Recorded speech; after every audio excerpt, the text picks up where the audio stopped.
All right, the next question comes from Jonathan Parker. It's a pretty funny question. He asked me if I knew who Bryce Mitchell was and if I heard the story about him choking out a deer.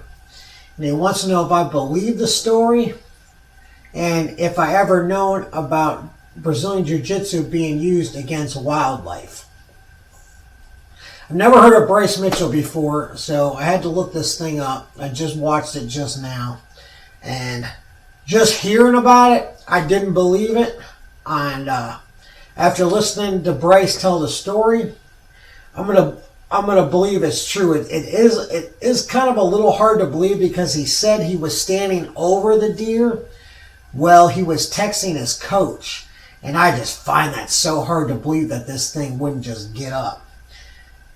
And so I wanted to listen to the whole story, because if he told me he choked this deer for like a minute or 2 minutes and it died, I was going to call him a liar. Because I know just from my experiences in Brazilian Jiu-Jitsu, you're kind of curious on how long it takes to kill someone with a chokehold and stuff like that. And it does take like 5+ minutes. So he said he choked the deer for about 5 minutes, and he told his coach to run, help, like he needed help. So his coach got there, and I'm assuming, I didn't listen to the whole story because I kind of believed it. I assumed like his coach had a bow and arrow or whatever it was, and they killed the deer. So I do believe the story. It is a little hard to believe, but I think if a gun was to my head and I had to choose if I believed it or didn't believe it, I think I believe it. I actually had a crazy situation where I knew jiu-jitsu at the time, but I wouldn't say I used jiu-jitsu. I had this car. I just kind of got this car. It was like a Ford Taurus, a used Ford Taurus, and I lived out in the country, and I was driving, and this fucking little baby doe ran into my door. I can't remember if it was my passenger door or my driver's side door. It rammed into my door, and it sounded like it was hard enough to where I'm sure it dented my door. And when I went and looked, he did dent my door. Shit fucking pissed me off. The doe was probably like, I'd maybe say 60, 70 pounds. It wasn't very big, but it was kind of tall. I'd say it was probably like, I don't know, like that tall, but it, thin body.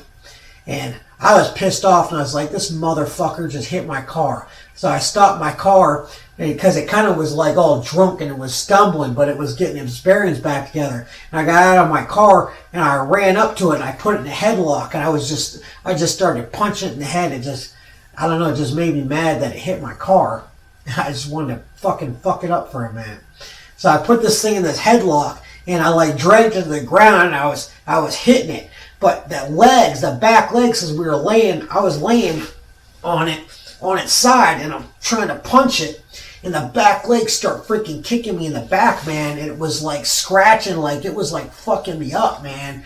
And then I started to get up, and he was kicking me with his front and back legs, and it kicked me, I don't know how many times, a few times, and it got up and ran off, man. So the thing kind of beat the shit out of me a little bit. So hearing that this Bryce guy choked out a full-grown deer, that was probably like 160 pounds, I'm like, holy shit. I'm not too sure about that, but I know I got fucked up by that little tiny deer, but I really wasn't like, my goal wasn't to kill it. I was just mad and wanted to put it in a headlock and punch it a few times because it dented my car. As far as jiu-jitsu being used on wildlife, I know there was some jogger that got attacked by like a bobcat or something not too long ago. People were trying to say that this bobcat was like 80 or 90 pounds, and then I heard that the truth came out that this bobcat was really only probably like 30 or 40 pounds, but I guess he rear naked choked this bobcat and killed this bobcat that attacked him when he was out jogging or mountain biking or something like that out in California or some shit like that. So, I definitely think Brazilian Jiu-Jitsu can be used to definitely defend yourself against humans and wildlife or dogs or anything else for that matter. You know, you could put them in a guillotine choke and a rear naked choke, you know, if a dog's attacking you and stuff like that. So I definitely do think it can be used. As far as hearing about it being used to defend yourself, the only time I've ever heard it is this Bryce Mitchell situation and this guy that got attacked by the bobcat. And then, of course, you know, I just put the deer that I was fighting with. I just put it in like a schoolyard, you know, playground headlock. So that's I do believe his story though, and I do believe it's true. And you know, I'm a believer in jiu-jitsu. I think jiu-jitsu can defend you against just about anything. So that's my answer to that.